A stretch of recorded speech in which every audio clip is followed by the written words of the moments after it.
இன்றைக்கு இந்திய மக்களுடைய வங்கி பணத்தை, பொதுத்துறையை அவர்கள் சூறையாடுகிறார்கள், சட்டப்படியே கொடுக்கிறார்கள்.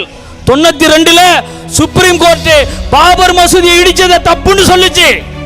தடை கொடுத்த பிறகு நீ ஏண்டா இடிச்சன்னு அன்றைக்கு உத்தரப்பிரதேச முதல்வர் கல்யாண் சிங்கை நீதிமன்ற அவமதிப்பு குற்றத்திற்காக உச்ச நீதிமன்றத்திலே ஒரு நாள் காலை முதல் மாலை வரை நீங்கள் நீதிமன்ற காவலில் இருக்க வேண்டும் என தண்டனை கொடுத்தது.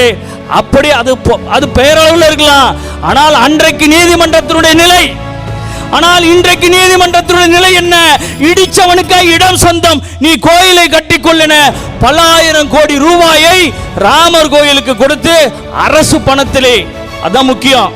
ராமர் கோயில பிஜேபி பணத்துல கட்டல, RSS பணத்துல கட்டல, அரசு பணத்துல கட்டுறாங்க. அரசு விழா நடக்குது, அரசு விழாவில் சர்வதேச விமான நிலையம் வைக்கிறாங்க, ரயில்